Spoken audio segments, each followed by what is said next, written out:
Today, we are diving deep into Made in Japan, the incredible autobiography of Sony's co-founder, Akio Morita. Now, this was published way back in 1986, but trust me, it's so much more than just a business book.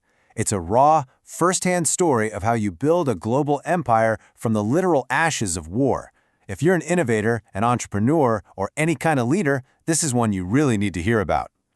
And this quote? This tells you everything you need to know about Akio Morita's mindset right from the get-go.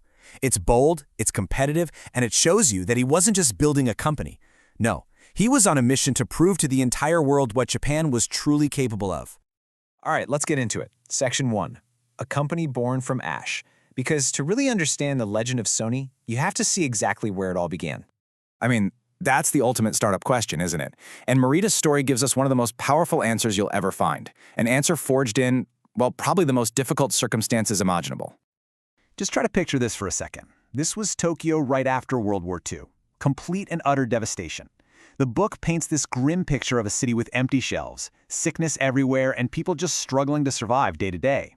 We're not talking about a garage in Silicon Valley here. We're talking about ground zero. But look at the speed here. It's just incredible. In 1946, they start their company in a bombed-out building with a roof that leaks. Just 4 years later, boom, they released Japan's very first tape recorder. And by 1955, they launched the country's first transistor radio. This wasn't just about rebuilding. This was innovating at a pace that was absolutely breathtaking, right from the start. Okay, so you've got this game-changing technology, but that's only half the battle, right? Morita, who actually came from a long line of sake brewers, knew the power of a great name. To take on the world, they needed a brand that the world could actually say and remember. And this is where you really see Morita's marketing genius shine. On his first trip to America, he realized their name, Tokyo Tsushin Kogyo, was a total non-starter. Even their nickname, Tetsuko, was impossible for people to pronounce. So they came up with Sony. It's a mix of the Latin word sonus, which means sound, and the American slang sunny boy. It was simple, it was catchy, and best of all, it meant nothing in any language, making it the perfect universal name for a global company. But Sony's real secret sauce wasn't just in its products or its name. The way Morita thought about people was just as revolutionary. He didn't see his company as a machine, he saw it as a family. This right here, this was at the very heart of his management style. Think about it. At a time when most Western companies were all about bonuses and financial incentives, Morita was saying, nope, that's not what really drives people. He believed purpose, respect, and a sense of belonging were way more powerful. And this is how he built a true culture. Can you imagine a workplace where you're actually encouraged to move to another department if you think you'd be a better fit?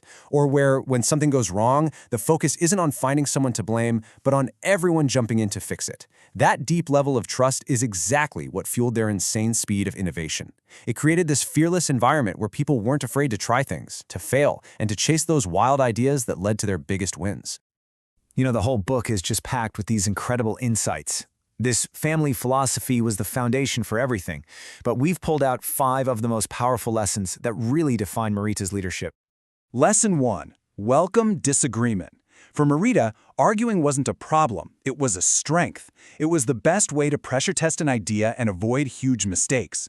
He famously said that if he and his chairman agreed on everything, one of them was useless. Just think about that. He saw total agreement as a business risk. Number 2. Play the long game. Morita was constantly fighting against the pressure for short-term profits. He argued that real, lasting value comes from reinvesting in R&D, in building the brand, and in your people. He called managers who only cared about the next quarter sprinters, when building a truly great company is a marathon. Third lesson, stay humble, stay curious. At one point, Morita moved his entire family to New York for a year. This wasn't just some business trip, it was this profound act of humility.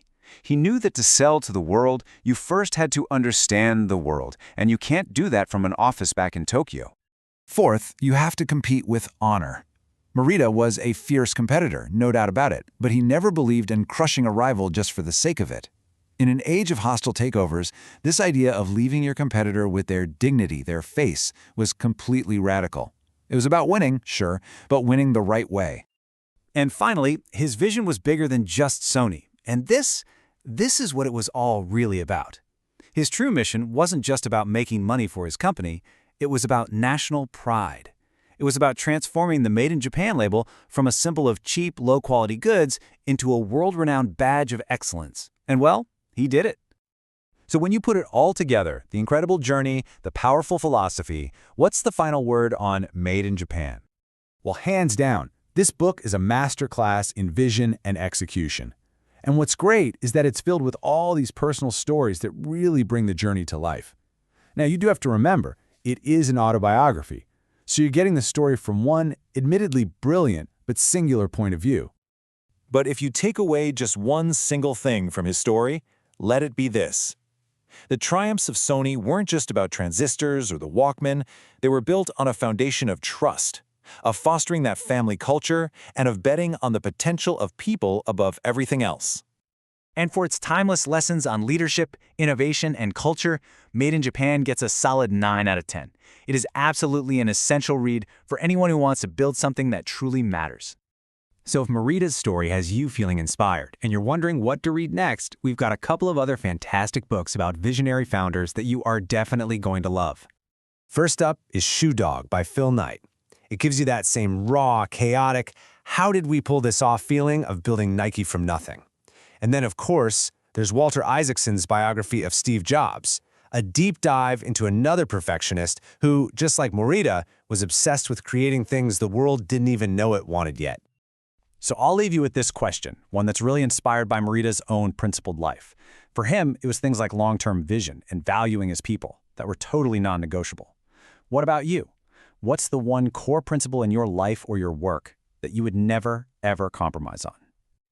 Thanks for joining me on this deep dive. To get the stories behind more of the world's most influential ideas, make sure you follow and subscribe.